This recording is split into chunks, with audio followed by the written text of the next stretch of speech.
Una de las primeras cosas que nosotros hacemos cada día, cada mañana, es escoger la ropa que nos vamos a poner. De hecho, si ustedes son como nosotros, ¿verdad? Nosotros tratamos el sábado de decidir lo que nos vamos a poner el domingo. Y así ahorramos un poco de tiempo. Escuché una vez que Fidel Castro se vestía siempre de uniforme verde olivo. Decía él, porque la revolución es demasiado importante para perder tiempo escogiendo la ropa. Así que escoger la ropa que te vas a poner cada mañana es algo importante y eso depende de varios factores, como por ejemplo, qué vamos a hacer en ese día, cuáles son los lugares que vamos a visitar. Yo solo descanso en jean. Si yo no tengo puesto un jean, me siento que no descanso. Entonces, hasta eso lo tomamos en cuenta a la hora de escoger la ropa del día.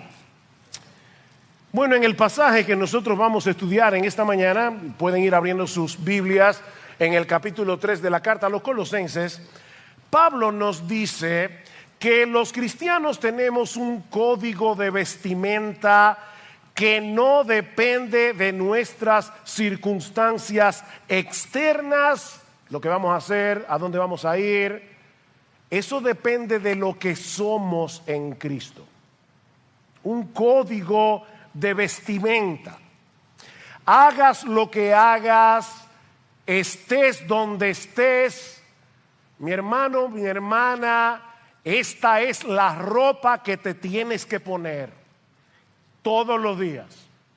Colosenses capítulo 3, versículo 12.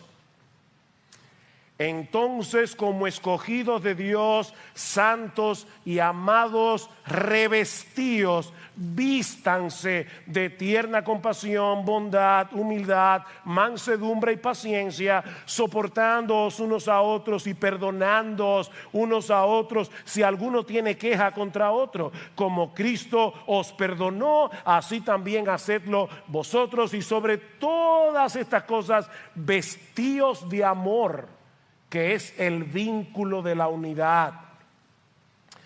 Hasta este punto de la carta, Pablo ha venido hablando acerca del cambio radical que se ha producido en nosotros los creyentes debido a nuestra unión con Cristo. Mis hermanos, desde el momento mismo de la conversión, el creyente queda unido a Cristo por la fe. Nosotros estamos en Él, Él está en nosotros. Se trata de una profunda, íntima, deleitosa identificación y unidad que de paso no podemos entender del todo, ¿verdad? De este lado de la eternidad, con nuestras mentes finitas, pero esa unión con Cristo tiene enormes repercusiones para nuestras vidas aquí y ahora.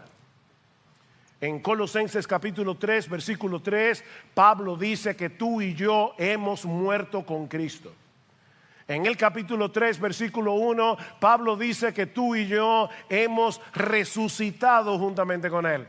En el versículo 3, Pablo dice que nuestra vida está escondida con Cristo en Dios. En el versículo 11, Pablo dice que Cristo es el todo en todos. Cristo es nuestro todo.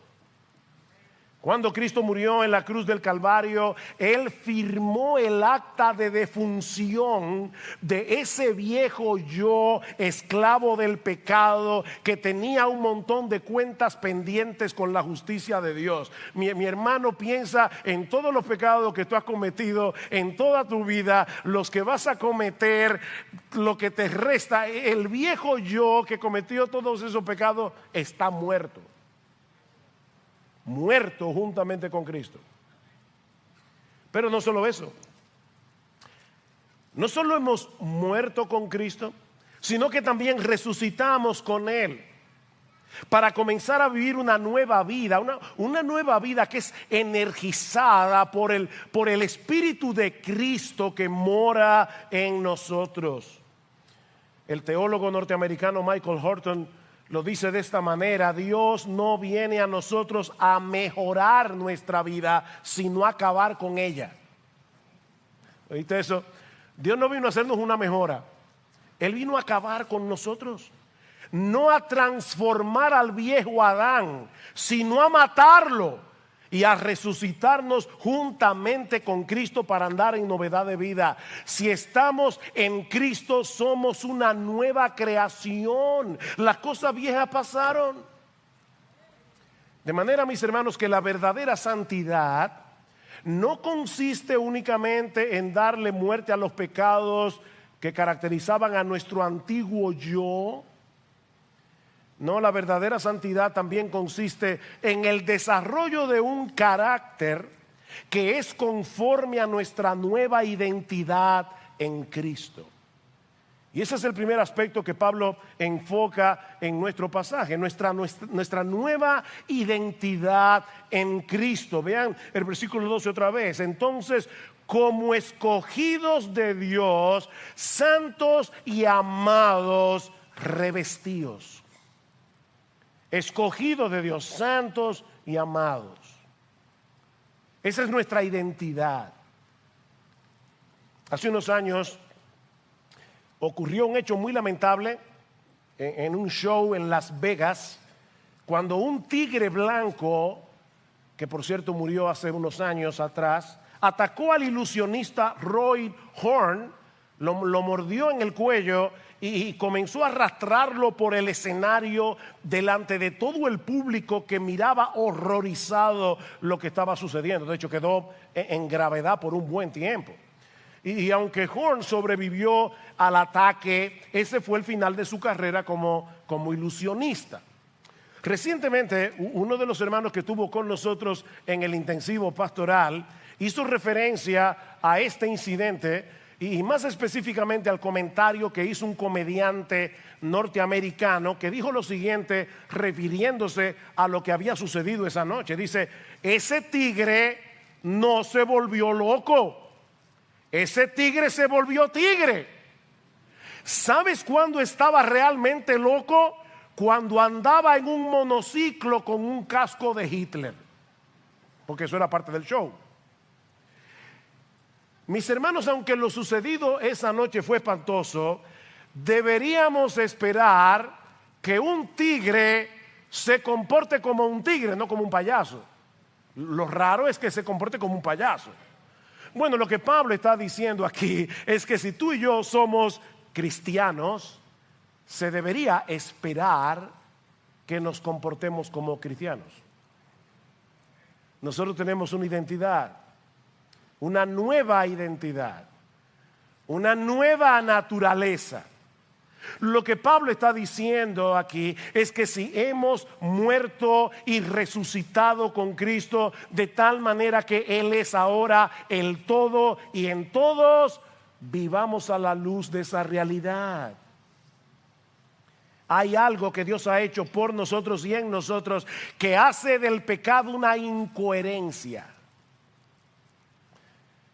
A veces uno se pone una ropa para ir a cierto lugar y dice, no, esa ropa no es apropiada. O a veces los esposos, ¿verdad? Que no tenemos el sentido de la estética que tiene nuestra esposa, nos dice, esa corbata no te pega. Mis hermanos, hay algunas piezas de ropa que no nos pegan si somos cristianos.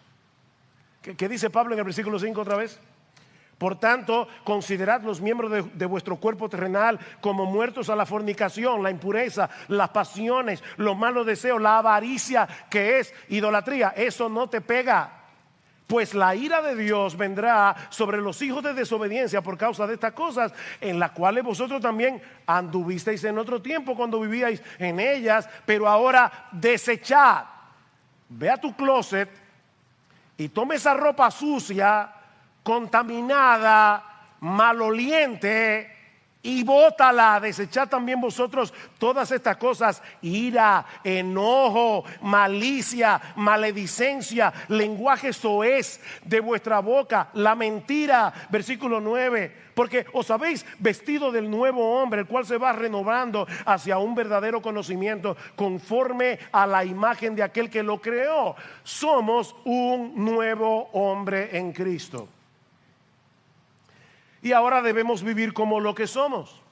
Él murió en la cruz del Calvario para restaurar en nosotros la imagen de Dios. ¿Y saben dónde vemos la imagen de Dios? Plasmada en Cristo. Plasmada en Cristo. ¿Tú sabes para qué vino Cristo al mundo? Para hacerte igualito a Él. Ese es su trabajo. Él te rescató, Él te libró de la esclavitud del pecado. Él está obrando en ti por su espíritu para hacerte como Él. Fue con ese propósito en mente que Dios en su amor nos escogió. Versículo 12, entonces como escogidos de Dios, santos y amados, revestidos de tierna compasión, bondad, humildad, mansedumbre, paciencia, revestidos de Jesús. No fuimos nosotros los que escogimos a Dios. Fue Él el que nos escogió de pura gracia, por el puro afecto de su voluntad. Y debido a esa elección, dice Pablo, somos santos y amados. Santos y amados. He ahí el propósito y la motivación de Dios al elegirnos. ¿Para qué nos escogió Dios? Para que vayamos por el mundo pavoneándonos porque somos los elegidos. Por supuesto que no. Pablo dice en Efesios 1:4 que fuimos escogidos en Cristo desde antes de la fundación del mundo para que fuésemos santos y sin mancha delante de Él. Fuimos escogidos en amor para ser santos. Tito capítulo 2 versículo 11 dice que la gracia de Dios se ha manifestado. Y me encanta ese texto porque ¿saben quién es la gracia de Dios que se ha manifestado? Jesucristo. Él es la encarnación de la gracia. La gracia de Dios se ha manifestado a todos los hombres, enseñándonos que renunciando a la impiedad y a los deseos mundanos, vivamos en este siglo sobria, justa y piadosamente. Fuimos escogidos en amor para ser santos. Si tú quieres que se te quede una frase en la mente hoy, que sea esta: fuimos escogidos en amor para ser santos. ¿Por qué nos escogió Dios? Porque nos amó. Nos amó con un amor eterno, nos amó con un amor incondicional, nos amó a pesar de lo que éramos. Dice Pablo, mas Dios muestra su amor para con nosotros en que siendo aún pecadores, Cristo murió por nosotros. Dios decidió amarnos cuando no éramos amables, dignos de su amor. ¿Y para qué? Para ser santos. Fuimos escogidos por amor para ser santos. Mis hermanos, el anhelo que tiene Dios de que tú y yo seamos santos es una muestra de su amor. Por eso estoy insistiendo en el tema. Fuimos escogidos en amor para ser santos. ¿Por qué Dios quiere que tú seas santo? Porque Él es un matagozo cósmico, ¿verdad? Que quiere hacer nuestras vidas tristes y aburridas, ¿verdad? Esa es la razón. Dios quiere compartir su miseria con nosotros, ¿verdad? Y para eso nos escogió. Y por eso quiere que seamos santos. No. Dios es un Dios feliz. Él es el único bienaventurado. Y Él nos escogió para ser santos porque nos ama, porque Él sabe que el pecado solo trae desgracia. Y como Él no quiere que tú seas un desgraciado, como Él no quiere que tú seas una desgraciada, Dios nos está haciendo santos. Jóvenes, no se dejen engañar por el pensamiento del mundo que los rodea y que les dice que la vida solo puede ser disfrutada mientras más lejos andemos de los mandamientos de Dios, mientras menos nos parezcamos a Jesús, porque es exactamente al revés. El verdadero gozo solo se produce en el terreno de la santidad. Los mandamientos de Jehová son rectos y por eso alegran el corazón. Andaré en libertad porque guardé tus mandamientos. Es exactamente lo contrario a lo que el mundo piensa hoy. Que Cristo dice en Juan capítulo 10 versículo 10: yo he venido para que tengan vida y para que la tengan en abundancia, una vida floreciente, una vida abundante. Ahora, ¿qué dice Cristo unos capítulos más adelante? Yo soy el camino, la verdad y la vida.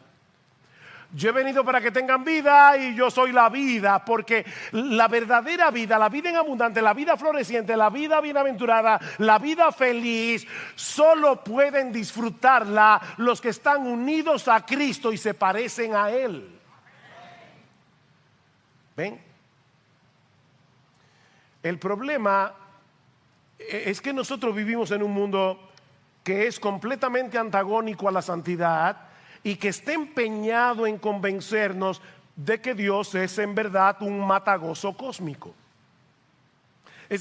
Yo creo de verdad que hay gente que se imagina a Dios allá en el cielo viendo aquí abajo y dice: ese como que está gozando mucho, prohibido. No, ese no es, por lo menos ese no es mi Dios, el que se revela en la Biblia. No, Dios es como ese padre responsable que entra a la cocina y ve a su niño de 5 años jugando con un cuchillo muy filoso que le puede hacer daño, y entonces dice: deje el cuchillo. Pero se lo dice por amor a él, porque busca su bien. Pero nosotros vivimos en un mundo que es al revés. En estos días se llevó a cabo en el país el concierto de Bad Bunny.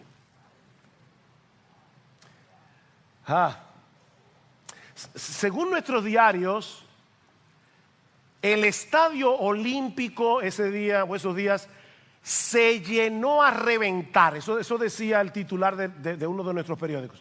El estadio olímpico se llenó hasta reventar. Tengo entendido, alguien comentaba que cuando las boletas se pusieron a la venta, en menos de media hora se habían agotado todas las boletas. Y según algunos de nuestros diarios, repito, algunos padres fueron con sus hijos al concierto. De verdad, mis hermanos, yo recuerdo cuando era muchacho una película que se llamaba El mundo está loco, loco, loco. El mundo está loco. Loco, loco, loco. Y es en ese mundo que tú y yo tenemos que ser santos. Yo estuve leyendo una de las reseñas del concierto, escrita por alguien que lo disfrutó, evidentemente. Y la reseña periodística, yo no puedo repetirla desde este púlpito. O sea, la periodista contando lo que pasó en el concierto y ella gozándolo, las cosas que ella dice en el periódico, yo no puedo repetirla en este púlpito. Y hay padres que estaban ahí con sus hijos. Ese tipo de groserías, porque es una grosería, son exaltadas, aclamadas. Los cantantes como Bad Bunny reciben premios porque el mundo exalta eso como libertad de expresión. Gracias al Señor que todavía hay personas en el mundo que tienen suficiente gracia común para ver estas cosas como lo que son. Yo estuve también leyendo en otra parte a un artista que le preguntaron qué pensaba de Bad Bunny. Y él dijo: yo no quiero que den mi nombre porque esto es una mafia, así mismo. Aquí hay una mafia disquera que hace de ese tipo de gente una gente famosa, porque dice él, ni es arte, ni es música, ni es nada, pero yo no quiero ser atacado por esa mafia, así que yo no quiero que se diga mi nombre. Oigan cómo está el mundo. Pero él dice ¿Qué yo pienso de Bad Bunny?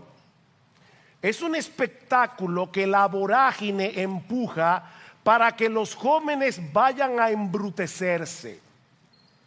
Están siendo manipulados porque ahí es donde se le venden las drogas, alcohol, prostitución, fármacos. Eso lo dice un inconverso que está en la industria. Porque el negocio es redondo, dice él.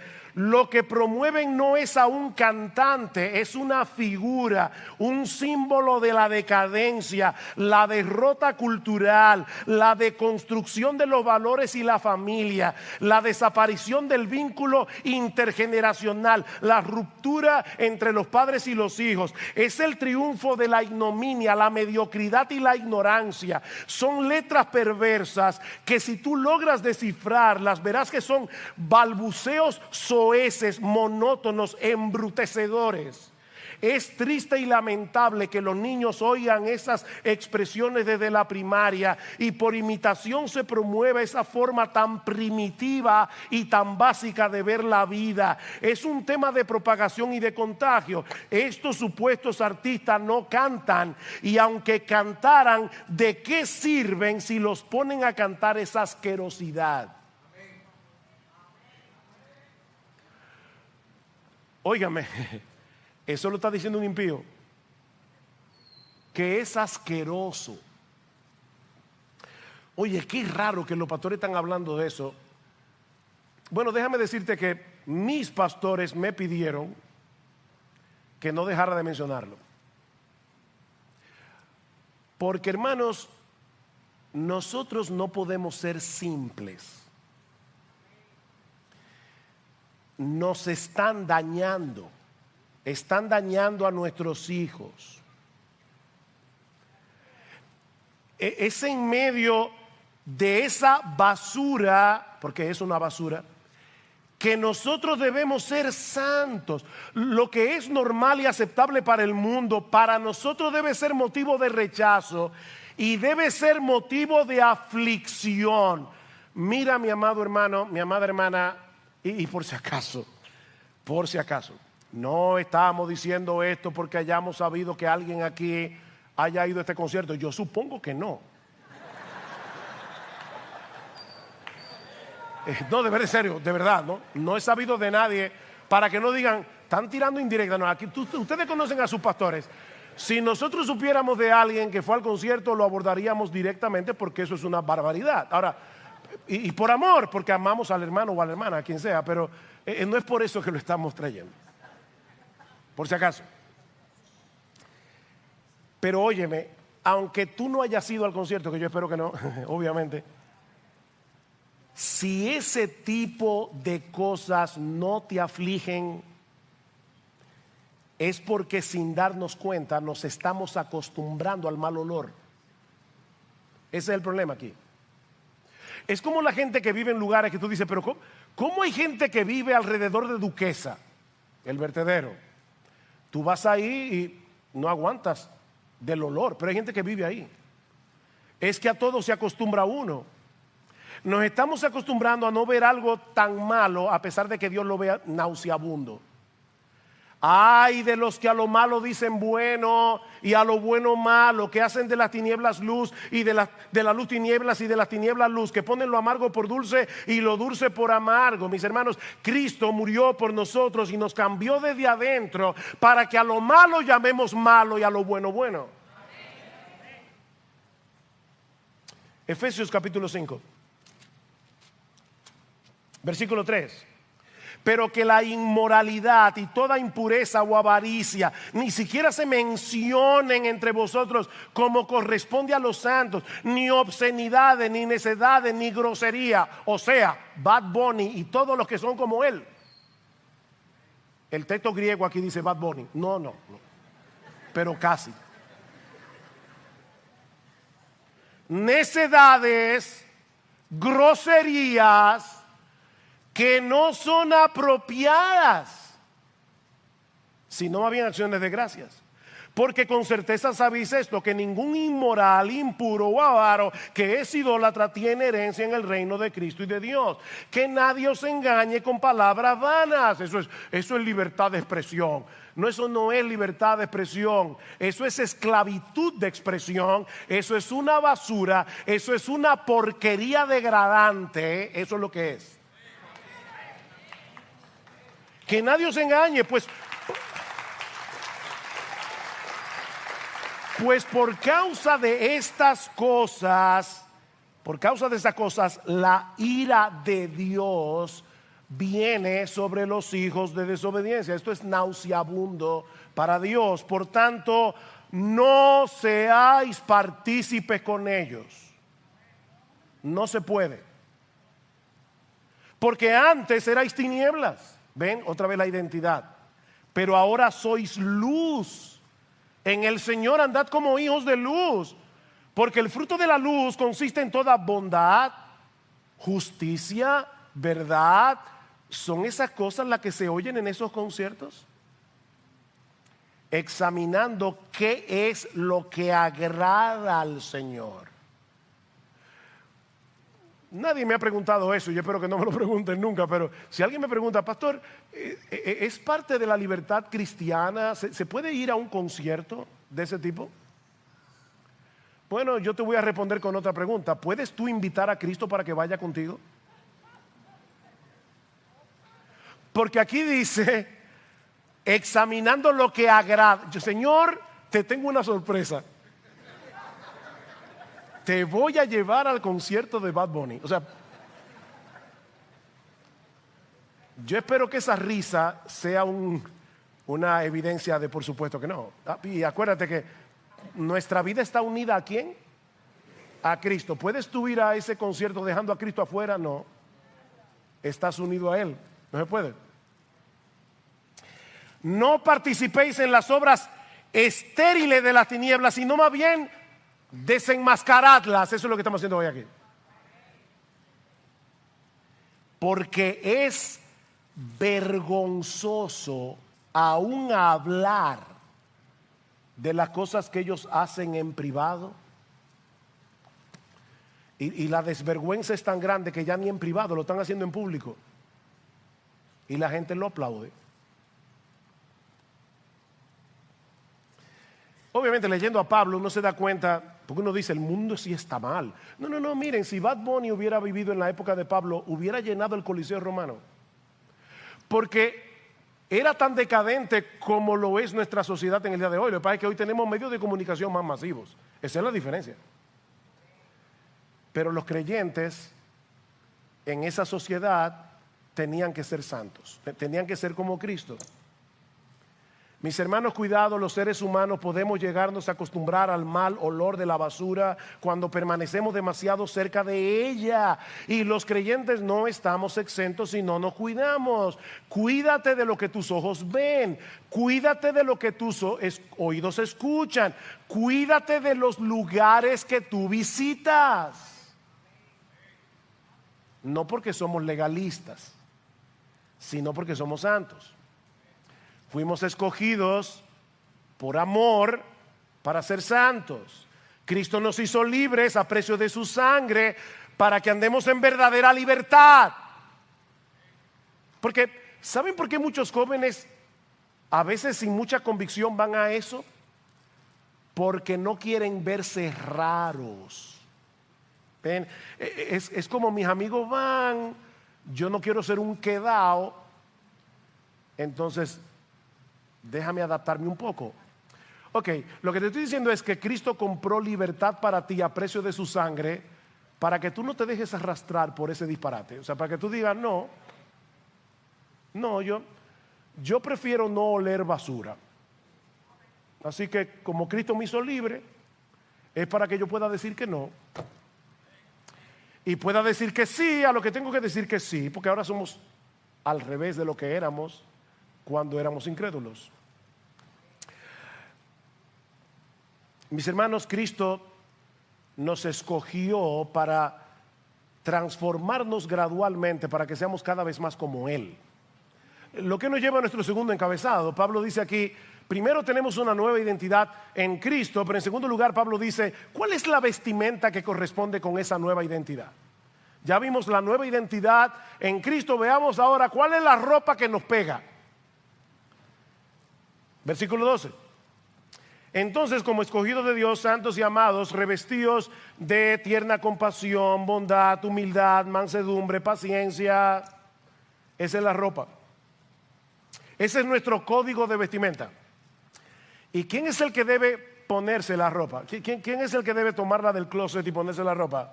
Tú y yo. Revístanse.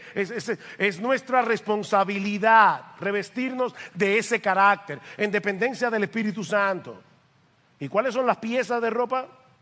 En primer lugar, debemos vestirnos de tierna compasión. Tierna compasión.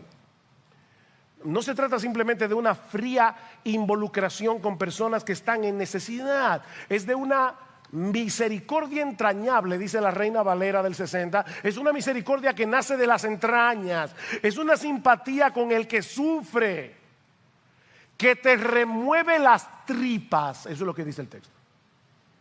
Y que te mueve a la acción. No te permite ser un espectador distante. Y eso no es fácil, hermanos, porque en todos nosotros hay una tendencia a quitar la vista del que está en necesidad. Hay una tendencia a colocar nuestras necesidades por encima de la de todo el mundo. Lo natural no es que seamos entrañablemente misericordiosos. Lo natural es que seamos egocéntricos. Es que seamos egoístas. ¿Cómo podemos luchar contra la tendencia del corazón de tal manera que podamos vencer la indiferencia, el egocentrismo y vestirnos de entrañable misericordia? El Evangelio. El Evangelio. Dios tuvo misericordia de ti y de mí cuando éramos unos miserables.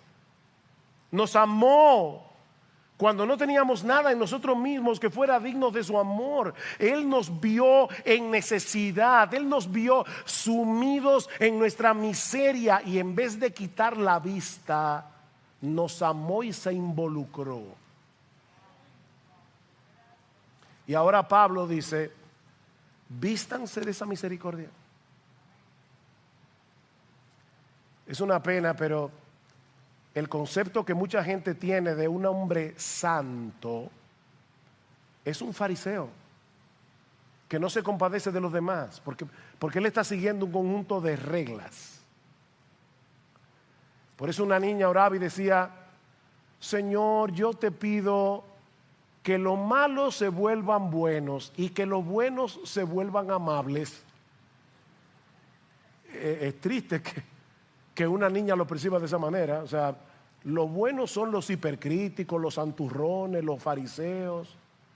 No, los buenos son los que ven a una persona en su pecado, los que ven a una persona en su miseria y quiere involucrarse. Se les remueven las tripas. Entrañable misericordia.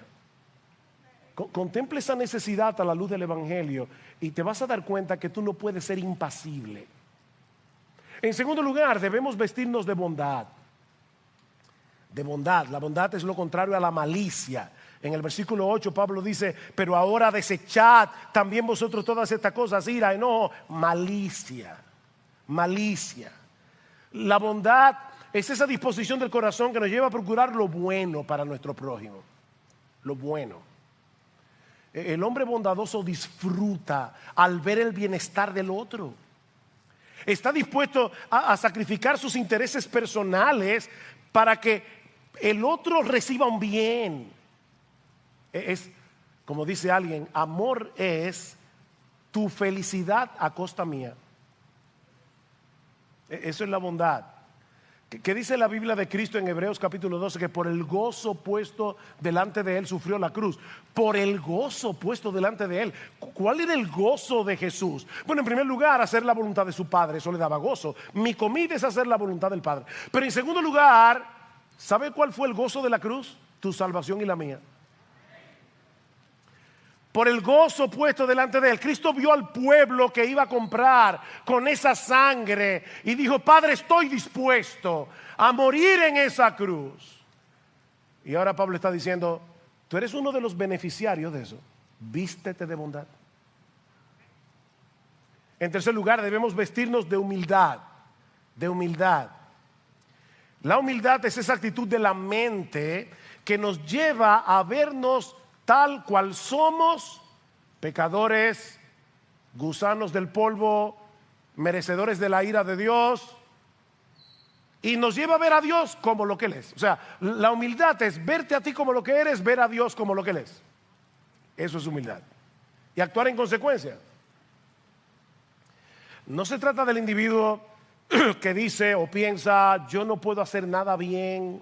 Hay personas que creen que ser humilde significa, fulano, tú pudieras dar una clase de escuela dominical. Ay, no, yo soy un inútil. No, o sea, ¿cuáles son los dones que Dios te dio? Ponlo en funcionamiento en el pueblo de Dios, para el beneficio del pueblo de Dios. Humildad es saber que tú tienes un don, pero que ese don te lo dio Dios. Entonces tú pones tu don en operación, pero la gloria no te la llevas tú. La gloria se la lleva a Él, porque Él fue que te dio ese don. 1 Corintios 4:7, ¿qué tú tienes que no hayas recibido? Y si lo recibiste, ¿por qué te glorías como si no lo hubieras recibido? 1 Corintios 15:10, por la gracia de Dios, dice Pablo, yo soy lo que soy y su gracia no ha sido en vano para conmigo.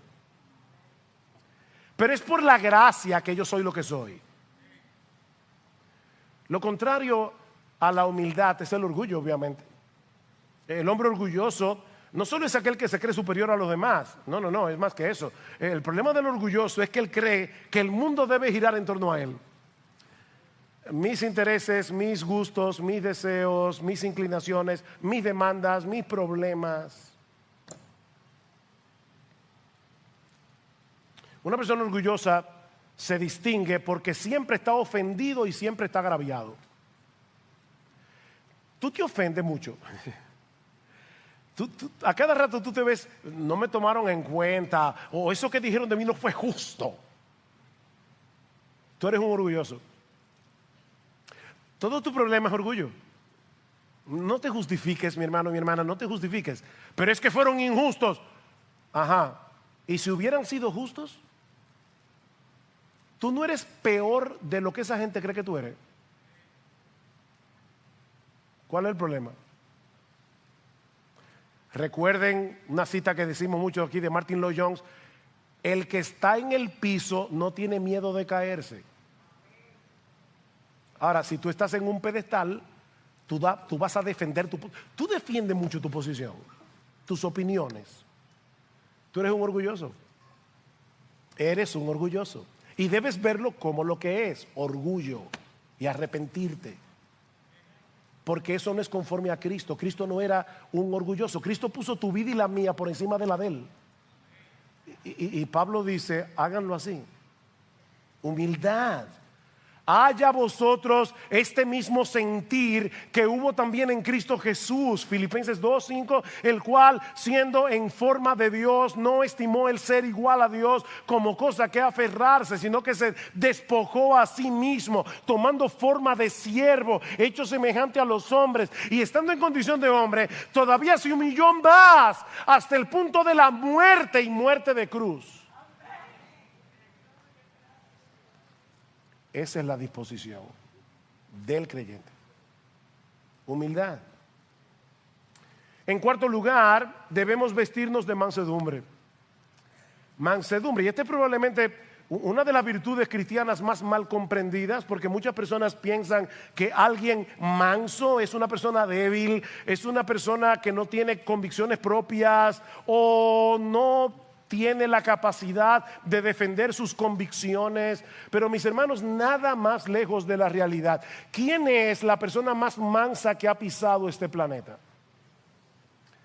Aprended de mí, que soy manso y humilde de corazón, dice Jesús, y hallaréis descanso para vuestras almas.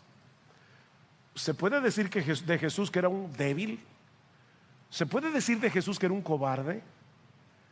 ¿Se puede decir de Jesús que no tenía convicciones? Pero era manso. La mansedumbre y la debilidad, la mansedumbre y la cobardía no son sinónimos. John MacArthur define la mansedumbre como poder bajo control. La palabra que se usa allí se usaba para hablar de un caballo salvaje que había sido domado. Es poder, pero bajo control. Una persona mansa es aquella que puede reaccionar con gentileza, con consideración, aun cuando lo hieren, cuando lo provocan, porque es mansa. Dice en Proverbios 16:32, mejor es el que tarda en airarse que el fuerte, el que se enseñorea de su espíritu que el que toma una ciudad. El que se enseñorea de su espíritu. Proverbios 25:28, como ciudad derribada y sin muros, es el hombre cuyo espíritu no tiene riendas. Es como una ciudad que no tiene protección. ¿Y saben qué nos capacita para actuar con mansedumbre? ¿Cómo podemos vestirnos de mansedumbre? Meditando en la soberanía de Dios. Meditando en la soberanía de Dios. Una fe inquebrantable en la soberanía de Dios te va a ayudar a ser manso. El problema nuestro es que nosotros pensamos, si yo no tomo el control, si yo no me defiendo, si yo no reacciono, me van a pisotear. Pero si yo pienso, es que Dios tiene el control y por lo tanto no tengo que tenerlo yo, voy a poder descansar tranquilamente en la soberanía de Dios. Óyeme, que tú no tienes el control, ni yo tampoco, lo tiene Dios. Confía en Él. Así que debemos vestirnos de misericordia, de benignidad, de humildad, de mansedumbre. Debemos vestirnos de paciencia. Vístete de paciencia. Esta palabra puede ser traducida como capacidad de aguante. Capacidad de aguante. Transmite la idea de una persona que es presionada por las pruebas, presionada por otros, presionada por lo que sea, y no se rompe. No se deja controlar por la ira, no se deja controlar por el enojo, no se deja controlar por el deseo de venganza. No importa cuánto sea provocado. ¿Te parece difícil eso? Es que es difícil. Pero déjame hacerte una pregunta. ¿Cuántas veces tú provocaste a Dios cuando eras un inconverso? Y Dios ahí tranquilamente esperándote con paciencia. ¿Cuántas veces tú has provocado a Dios después que te convertiste? ¿Y cómo te trata Dios? Yo siempre he dicho que uno de los atributos divinos que yo más aprecio es la paciencia de Dios. De verdad, en serio. Porque si Dios fuera como yo, hace rato que yo me hubiera quitado la salvación.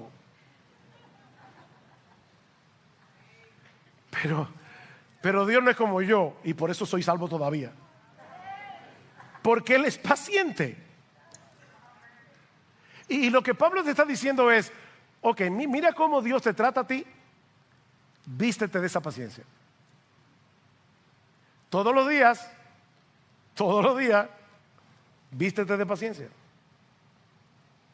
He ahí las virtudes que deben manifestarse en nuestras vidas ahora que somos cristianos. Ahora, ¿qué sucedería en nuestras relaciones personales si toda la iglesia tomara en serio este código de vestimenta?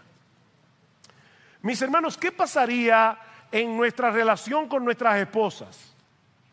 ¿Qué pasaría en nuestra relación con nuestros hijos si todos los días, cuando nos levantamos por la mañana, nos vestimos intencionalmente de entrañable misericordia, bondad, mansedumbre, humildad, paciencia? En otras palabras, ¿qué pasaría si cada día nos empapáramos del Evangelio? Y le pedimos al Señor, Señor, ayúdame a actuar en consonancia. Bueno, Pablo lo dice, ¿qué va a pasar? Versículo 13, soportándoos unos a otros y perdonándoos unos a otros si alguno tiene queja contra otro. Nosotros no fuimos salvos para ir solos al cielo. Fuimos salvos para ser parte de una comunidad, la nueva humanidad creada por Cristo. Somos parte de su pueblo. Y noten que Pablo presupone que en el contexto de ese pueblo, de nuestra interacción con los hermanos, Habrá problemas. Yo a veces veo a los hermanos que se extrañan porque tienen un malentendido con alguien en la iglesia. Wow, de verdad. Sí. Es por eso que algunos cristianos se vuelven fugitivos eclesiásticos. Van saltando de una iglesia a otra. De que tienen un problema aquí se van para acá. Y si lo que tienen un problema aquí se van para allá. Son fugitivos.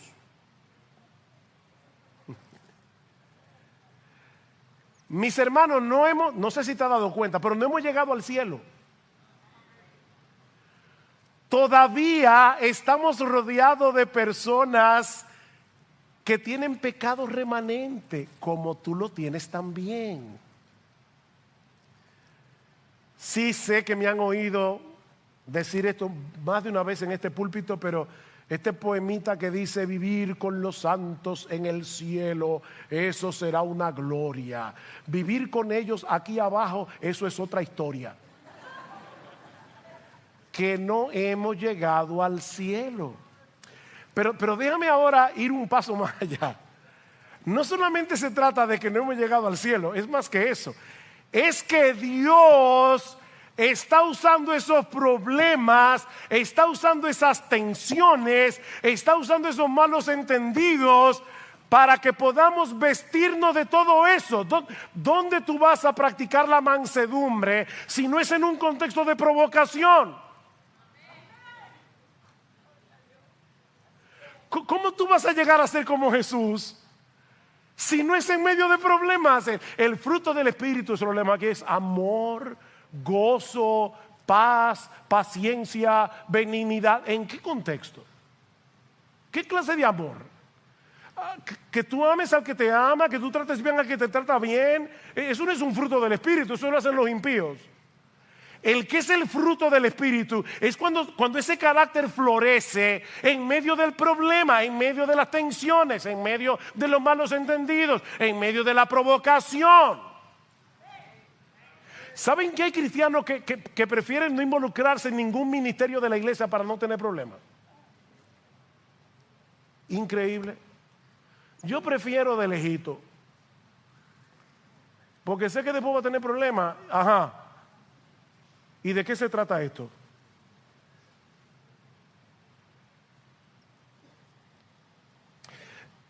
La diferencia, mis hermanos, es que ahora nosotros podemos lidiar con esos problemas de una manera diferente a cómo el mundo trata con sus conflictos.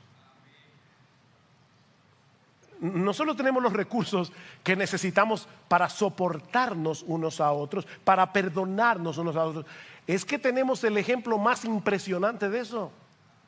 En Jesús, ¿qué dice Pablo? Como Cristo os perdonó, así también hacedlo vosotros. ¿Y cómo fue que Cristo nos perdonó? De pura gracia. De pura gracia. Vinimos, pedimos perdón y Él nos perdonó. Mira, mi hermano, si tú estás vestido del Evangelio, si estás vestido del Evangelio y no de ti, porque de esto es que se trata, tú tienes que ser cada vez menos tú, cada vez más Él. Es de eso que se trata esto. Si tú estás vestido del Evangelio y alguien te ofende, no te vas a concentrar en el agravio del ofensor. No. Te vas a concentrar en esa bendita gracia de Dios por la cual fuiste perdonado y vas a querer ser un instrumento en la mano del Señor para ayudar a tu ofensor a ser más santo.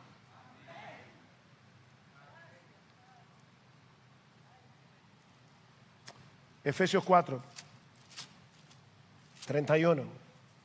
Sea quitada de vosotros toda amargura, enojo, ira, grito, maledicencia, toda malicia. Quítense eso. Sed más bien amables unos con otros, misericordiosos, perdonándoos unos a otros, así como también Dios os perdonó en Cristo. Sed pues imitadores de Dios como hijos amados y andad en amor. Andad en amor.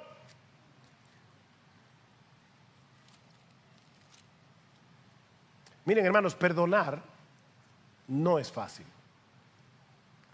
Perdonar duele. Los que fueron al retiro de matrimonios este fin de semana me escucharon traer esta cita de Andrés Seú, que es un editor columnista de la revista World Magazine, él describe el perdón como una transacción matemática brutal. Eso es el perdón. Una transacción matemática brutal. Es mi dolor en lugar del tuyo. Me trago la deuda. Absorbo la miseria que yo quería repartirte a ti. Y te quedas impune. El perdón se forja en la agonía privada antes de que llegue a la amnistía pública. ¿No fue eso lo que hizo Dios con nosotros? Él se tragó la deuda. Cristo la absorbió en la cruz. Y ahora Pablo te está diciendo, tú fuiste beneficiario de eso. ¿Y por qué tú no puedes perdonar? ¿Por qué tú no puedes perdonar? ¿Qué deben hacer los beneficiarios de ese amor? Andar en amor. Pablo concluye diciendo, y sobre todas estas cosas, este es el coat ahora, ¿verdad? Nos pusimos la ropa, ahora nos ponemos el cover, el coat. ¿Cómo dice? Se me fue la palabra. El sobre todo. Vestido de amor, que es el vínculo de la unidad, o el vínculo de la perfección, traduce Hendrickson. Si hay algo claro en la Escritura, es el lugar preeminente del amor en la vida del creyente. En esto conoceráis todos que son mis discípulos, si tuvierais amor los unos por los otros. Ahora permanecen la fe, la esperanza y el amor. Estos tres, pero el mayor de ellos es el amor. El fruto del Espíritu es amor.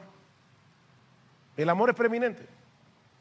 ¿Es el amor lo que mantiene la cohesión de la iglesia? ¿Es el amor lo que hace posible que seamos entrañablemente misericordiosos, bondadosos, mansos, humildes, pacientes? Es el amor. En otras palabras, es el amor lo que nos hace cada vez más semejantes a Jesús. Porque recuerden, mis hermanos, a final de cuentas es de eso que se trata todo. No es seguir un conjunto de reglas, es ser como Jesús. Por eso Pablo lo resume todo en Romanos capítulo 13, versículo 14, dice, vestíos del Señor Jesucristo. ¿Qué debemos hacer? Vestirnos de Jesús. Ya Él no tenía que añadir nada más. Él es la encarnación de cada una de esas virtudes que se mencionan aquí. Y lo grande es que Cristo no solamente es el modelo, Él es el motor. O sea, él nos dice, este es el ejemplo, pero yo te voy a impulsar con mi ejemplo a ser así. El amor de Cristo nos constriñe pensando esto, que si uno murió por todos, luego todos murieron, y por todos murió para que los que viven ya no vivan para sí, sino para aquel que murió y resucitó por ellos. El amor de Cristo. El amor de Cristo debe movernos, debe empujarnos a ser cada vez más como Él y cada vez menos como tú, como yo.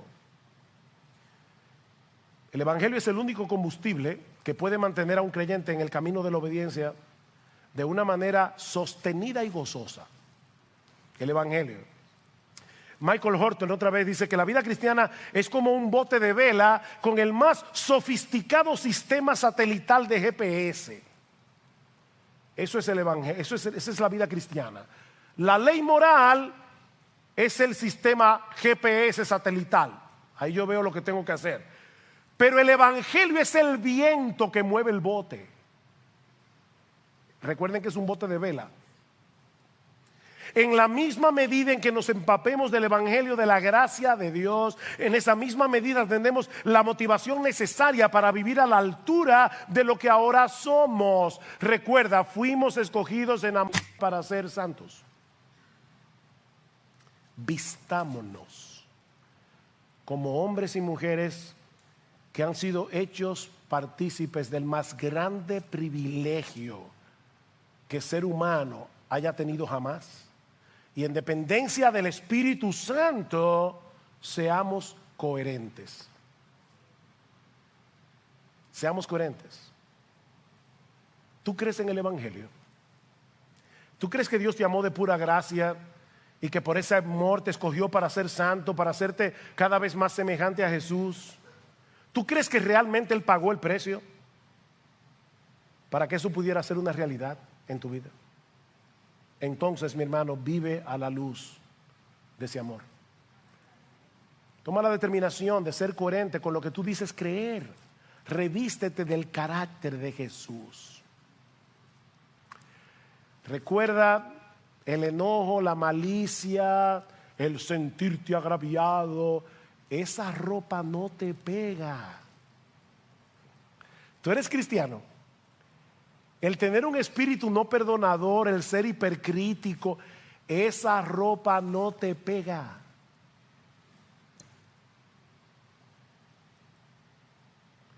En vez de justificar tus actitudes que son contrarias a Jesús, acude continuamente al trono de la gracia, como una persona necesitada, porque Dios ha prometido que allí encontraremos gracia para el socorro oportuno. Señor, yo no puedo, pero todo lo puedo en Cristo que me fortalece.